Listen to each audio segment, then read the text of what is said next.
You are watching KSL Sports Live. Got the football, and he walks in. 4 rounds straight back, and it's picked off. It's Lloyd, headed for the end zone. Pick 6. Devin Lloyd is in with pressure closing in. Delivers a strike across the middle. Dalton Kincaid. Dreams will be realized for the Utah Utes. Headed to the Rose Bowl for the first time in program history. Emphatic champions of the Pac-12. You know what? It was a blast last year. Let's do it again. Tonight on KSL Sports Live, your home for football will get you ready for the Utes' 4th Pac-12 Championship appearance in the last 5 years. Stevenson Sylvester is here to expose the Trojans' weaknesses on film. Also, a BYU assistant coach steps down. All the details on that and why are the Utah Jazz suddenly struggling? Big news coming out of Provo today by defensive coordinator Ilaisa Tuiaki announcing on his social media pages that he is stepping down from his position on Kalani Sitake's staff. In the post, he said, quote, "It's time to venture out and pursue a new challenge." Tuiaki spent 7 seasons on BYU's staff. This season, his defense ranked 93rd in total defense and 101st in scoring defense. USC let him score. That's a touchdown for Cam Rising. Cam to the end zone. He's in! He's in! The 2-point conversion is good! They're on their way in to Caleb Williams. Williams looking, throwing down the field. It's a jump ball, and it is knocked down. That's the ball game! Utah has upset the USC Trojans. The University of Utah is back in the Pac-12 Championship Game, the 4th time in school history. What seemed improbable just a week ago became reality. They needed help. UCLA, the Utes won, Oregon State and Washington all won their games. Now, a rematch with USC in the Pac-12 Championship. The Trojans have climbed to number 4 in the country in the latest AP Top 25. This is their highest ranking since reaching number 4 in Week 3 of the 2017 season. The only loss this year, of course, we remember this one, the 43-42 win by Utah when Cam Rising ran in the 2-point conversion with 48 seconds left. Just the cherry on top of Rising's monster game. He passed for 415 yards and 2 touchdowns, also ran for 60 yards and 3 touchdowns. Dalton Kincaid added 16 catches, 234 yards, and a score in that win as well. I have to be honest, guys, a week ago today, I did not think we'd be standing here breaking down a Pac-12 championship game. But here we are. And you know Sly's ready. Yeah. That Rose Bowl colored tie. He's bringing his A game tonight, Sly. This is exciting for the Utes. They're back. They get another shot at USC as well. As you're breaking down USC film, we'll start with the defense. How can the Utes attack this USC defense? Well, the Utah is doing really good jobs. The last few weeks, they're utilizing more and more people in the offense, and that's exactly what they got to do. I know a lot of people are going to key on Dalton Kincaid, so they got to spread the love around Devon Vele, Money Parks. These guys are going to be open, and they got to take advantage of it. All right, let's show us what they can do. They got to throw down the field, right? Yes. Okay. Yes, you got to open things up. You know, we started with Money Parks, big 70-yard completion in the first USC matchup. That's because they keyed on Dalton Kincaid and left everybody else open. So USC is still doing this. They're still letting people go one-on-one matchups. And Notre Dame noticed it last night, and they took good advantage of it. Here, Notre Dame is coming, and it shows itself late. But Notre Dame just sits in the pocket. The quarterback sits in the pocket here, understands that you're getting one-on-one coverage across the board, but he's locked in on this guy. There's a couple guys open. This guy comes open here, but he ends up hitting this deep in route right here that's perfect for that one-on-one coverage that they're going to get. And we're going to get that. We're going to get one-on-one coverage in this game, so Cam Rising's going to have to take advantage. Of course, here, this safety comes down and is keyed on this tight end, so you get one-on-one on the outside. Quarterback sees that, instantly takes a shot. One-on-one all day. Devon Vele's big-time receiver. He can do that. Solomon Enos. All these guys have that ability to win their one-on-one matchups, and I think that's where our edge is going to be in this game. Yeah, you talk about stretching the field, you know, getting the ball downfield. Dalton Kincaid had a monster game last time. We just talked about it. 16 catches, 200 yards. Any reason to believe he can do that again? Oh, yeah, no question. I mean, they're still, as I said, Notre Dame kind of found that out yesterday as well, right? Michael Mayer, another top tight end in the NCAA, went for 100 yards on 8 catches on USC. So we're going to get, you know, one-on-one matchups with Dalton Kincaid, 16 for 16, 234. He's going to get it. And of course, once we're starting spreading the love around everybody else, things are open up for Dalton Kincaid. As I said, you're going to get one-on-one matchups, but look, the defender is just too small, understands it, getting PI all over the place, and there's just nothing that they can do. And Dalton Kincaid has that ability, and I think that was going to be on full display on Friday. All right, that's what the Utes offense need to do. Coming up after the break, Sly, you're going to show us what the Utes need to do to contain Caleb Williams. Yes. No one else has been able to do it. Can the Utes do it? Yeah. A lot of things that we know and we're better, and I think we're well equipped going to this bowl game. The Cougars' regular season coming up, what we learned from the Stanford win and how they overcame a brutal October to a 3-0 November. And I thought late in the game, obviously, we didn't do that very well. 1 week ago, the Jazz were first in the West. Now they're 8th. Why are they struggling? More on that coming up.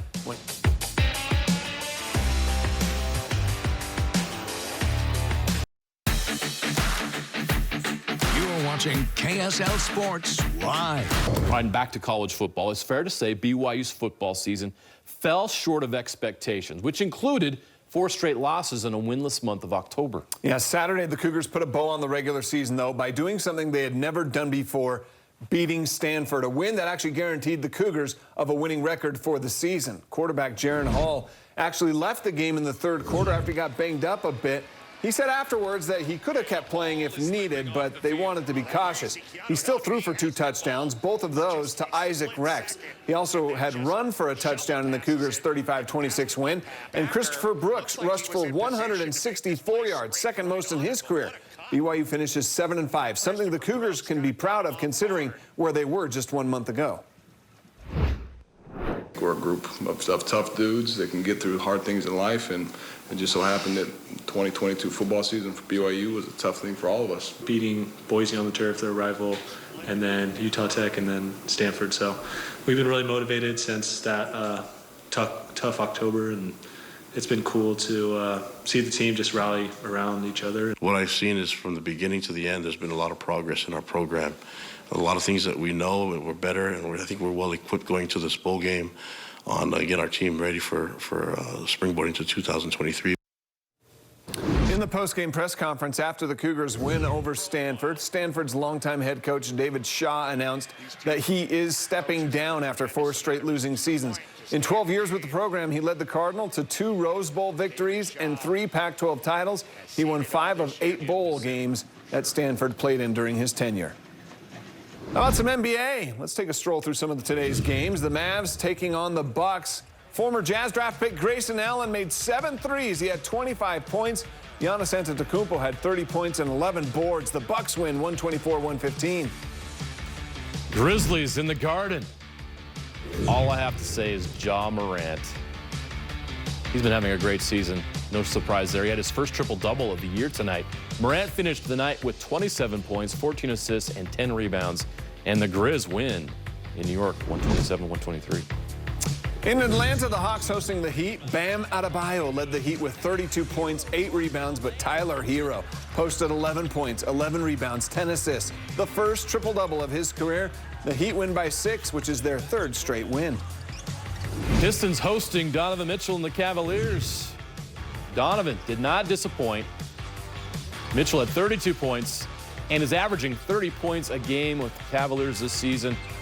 Cleveland gets this one, 102-94. The Blazers in Brooklyn taking on the Nets. Damian Lillard still out with that calf strain, and the Blazers miss him, losing 3 of the 4 without him so far, including today. Kevin Durant had 31. Seth Curry with 29 off the bench on 7 threes, and the Nets win 111-97. And the Indiana Pacers in L.A. facing the Clippers. No Kawhi, no Paul George. Who's going to be tonight for the Clippers?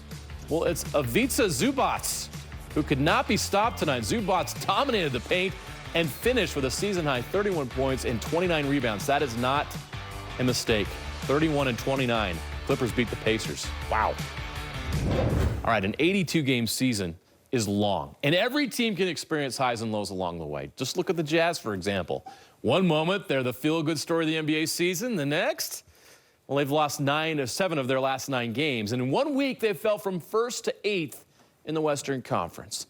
Can this team bounce back, or are they bound for the lottery like everyone thought? Well, we're going to see how they respond to this adversity.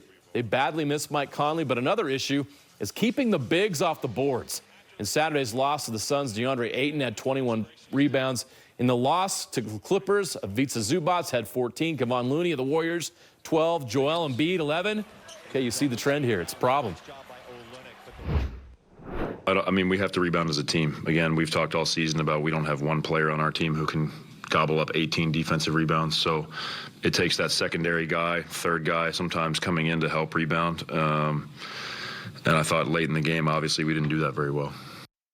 Well, the Jazz have also played 6 more road games than home games. That soon will change. 8 of the next 9 games are at home, where they're 6-2 this season. It starts with the Chicago Bulls Monday night. Other teams in town for the homestand include the Clippers, Blazers, Warriors, and Rudy Gobert's first game back in Utah on December 9th.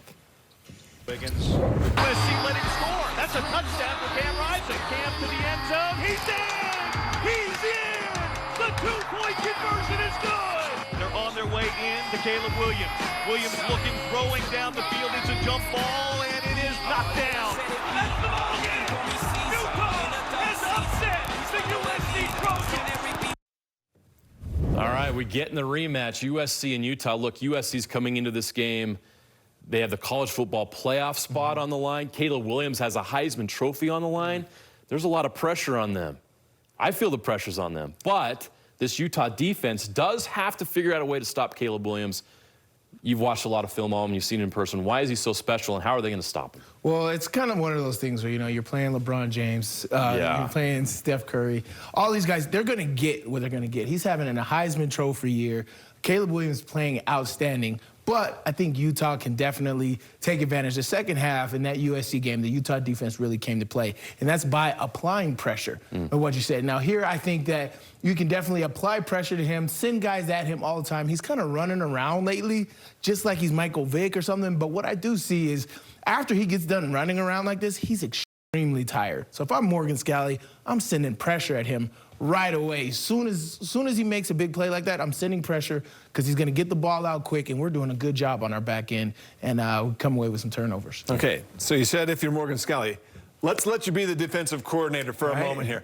How do you slow down or stop this USC offense? What's your scheme? Well, one, Caleb Williams is causing a lot of havoc because he's utilizing his legs and extending plays. Guys are coming open. What we've seen in that first matchup with Utah is he just extended so many plays and guys came open. So here, you know, what I would send a spy. We're going to call this the Ute back, right? You know, we're going to put a Ute back in there that's a safety, a fast guy like Clayton Isbell, Sione Vaki. Have him sit here, but soon as Caleb Williams breaks contain, have this guy go out and get him and meet him right there on the edge. And that'll stop a lot of things because, one, you're sending pressure at him all the time and you're making him make decisions that he doesn't want to make earlier, and you're stopping his ability to extend plays. Can't wait to see this rematch. Yeah. It's what we all are, you know, that's what it's all about, right? A championship, and they have a chance to win one. You'll be in Vegas. You'll be in Vegas. We're going to have a whole crew in Vegas covering this championship game between USC and Utah. Well, how about Weber State, guys? You know, things are great for Weber State right now. The Wildcats beat North Dakota on Saturday at Stewart Stadium in the first round of the FCS playoffs. The Wildcats had 440 total yards of offense. They rushed for 330 yards and 4 touchdowns, and Weber State moves on for a rematch with 4th-ranked Montana State in the next round. That game will take place Saturday afternoon, 1 p.m. Mountain Time at Bobcat Stadium in Bozeman, Montana. Well, we really are spoiled with great homegrown talent here in Utah. And each week, we like to recognize a former Utah high school athlete that is now excelling at the collegiate level. This is Hometown Heroes, brought to you by Brent Brown Toyota. And this week, well, Weber State running back Josh Davis gets those honors. He looked like his All-American self once again, carrying the ball 21 times for 129 yards and a pair of touchdowns. One, a 30-yard touchdown run in the second quarter, and then a 2-yard touchdown in the third quarter. It was his second 100-yard game of the season, his first since the COVID-shortened season in 2020. But before all of that, Davis was Mr. Everything at Alta High School. Check out these numbers. He rushed for 5,286 yards and 56 touchdowns at Alta. 28 of those touchdowns came his senior year, 26 during his junior season. He also did damage as a receiver. He caught for 12 touchdowns, terrorizing opposing defensive coordinators. Basically, Alta's game plan back then, get the ball in the hands of Davis any way possible, including in the return game. He had 8 kickoffs and punts returned for touchdowns.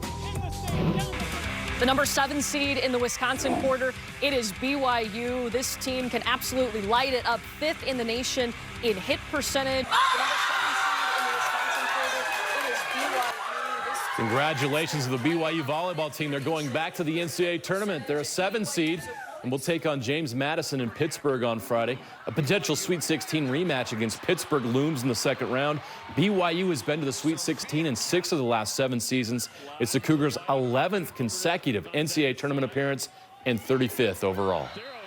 Utah State Aggies, the Mountain West automatic qualifier, their 5th NCAA appearance. The first time we're seeing them in the Big Dance since 2010. And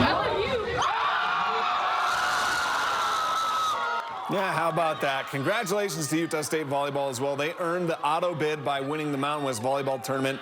Rob Nielsen's team will take on Arkansas in the NCAA tournament on Friday. That game taking place in Eugene, Oregon. They were the 4th seed in the Mountain West tournament, but pulled off the upset, sweeping first-seeded UNLV in the semifinals and then winning the title match 3-1 over 2-seed San Jose State. All right, up next, more locals in the NFL. And more from Jordan Love's Sunday Night Football debut. Plus, this Utah running back, he's giving back during the holidays. What he did and what Utah legend Jamal Anderson is saying about him coming up next. Let's do some hockey. The Utah Grizzlies wrapping up a 3-game series against Trois-Rivières, pardon my French. Dakota Raby scores the first goal in the first period. It's Rabies, sorry. This is Cam Strong on the power play in the second period. They win 4-0, but let's get to what you really came here for, the fights. Zach Sakos throwing hands with 6'7" John Parker Jones. That wasn't the only fight. Joey Colatarchi of the Grizzlies gets into it with the Lions player. What is going on at the Maverick Center? Grizz take 2 of 3 in the series. Now on the road in Boise this weekend. Senior Bowl invites are out. Utah star tight end Dalton Kincaid received an invite and has accepted that invite. 61 catches for 748 yards and 7 touchdowns. That was, of course, before the game against Colorado, which includes his record-setting performance against USC. 16 catches, 234 yards, and a touchdown. BYU will also be represented in the Senior Bowl. Puka Nacua has accepted an invitation to Mobile. 45 catches this season, 592 yards, and 5 touchdowns. Only a junior, but there's a good chance Puka does make that move to the NFL. And whether he stays or goes, Puka has had a huge impact on other receivers at BYU, making them better. He is one of a kind. Puka's been a great example of leadership, and you can see his passion on the field, but it's nothing, like what we see in film, in meetings, and everything. His passion for the game is out of this world and nothing I've ever seen. So it's been a great learning experience for every one of the wide receivers and the whole team to see how much he loves football, how much he loves his brothers, and how much he loves BYU football, especially. Whether he stays, whether he leaves, he's had an amazing impact here at BYU. On Friday, Utah running back Tavion Thomas announced on social media that his college football career has come to an end. He injured a toe against Oregon, and so he will now focus on rehabbing that injury while preparing for the Shrine Bowl and an NFL career. His career at Utah was a roller coaster, to say the least. He had that phenomenal 2021 season with 1,108 yards rushing and a school record 21 touchdowns, but followed that up with a disappointing 2022 season, just 631 yards and 7 touchdowns. Thanksgiving is that time of year where family, food, and football, they're all celebrated together. And this week, 3 Utah running backs, Tavion included, and a pair of Utah legends helped several local families with the food part of it to celebrate the Thanksgiving holiday. Thomas teamed up with Zach Moss and Jamal Anderson to give 50 turkeys away to deserving families in the Salt Lake City area. Moss and Anderson helped to fund that drive, while Thomas was on location to personally hand the turkeys out to those families. Thomas said he didn't always have a secure place to be during the holidays when he grew up, and he wanted to make sure local families had some of the opportunities that he had never experienced. So I know how I feel, like the need, just feel like you just want to be around just be around positivity and just be around people that's, good, your family, friends, whoever it may be. Holidays is always a good time to, give back and do something to any community, and especially a community that, I was in for 4 years of my life where I grew up at. Experiences there, I've always looked upon very fondly, and my coaching staff, and I'm still very close to Coach Mack, and I with Coach Witt. These guys see me all the time, so it's I think it's great to do so in the holiday season that is giving back. Thomas's connection with Utes legend Jamal Anderson goes beyond their charitable work. As part of Utah's running back fraternity, Thomas has leaned on Anderson's advice and experience. And Anderson, he sees a lot of positives in Tavion's game. Anytime I could be there for any sort of advice with Tavion Thomas, who I think is a special talent, anytime that I could be of assistance, particularly to the guys that play my position, I try to do everything I can by talking to them about things that I see on the field. Like Tavion will tell you, when I'm on the sidelines at a game, I'm in his face. I'm like, hey, look at this, or let's do this, or because I'm going to do everything I can to see to it that they succeed. And in any way that I could assist them in that, I try to do it. Aggie basketball's 5-0. We'll show you a big reason why when we come back. There's one undefeated team left in the state in men's college basketball. Yeah, the Utah State Aggies. They're 5-0 after thumping Oral Roberts in the Spectrum on Tuesday night. As a team, they shot 19 of 31 from beyond the arc, led by Stephen Ashworth, the Lone Peak grad. He shot 30 points, shooting 8 of 9 from 3. He's only the third Aggie to ever make 8 3-pointers in a game. Preston Medlin, J.C. Carroll,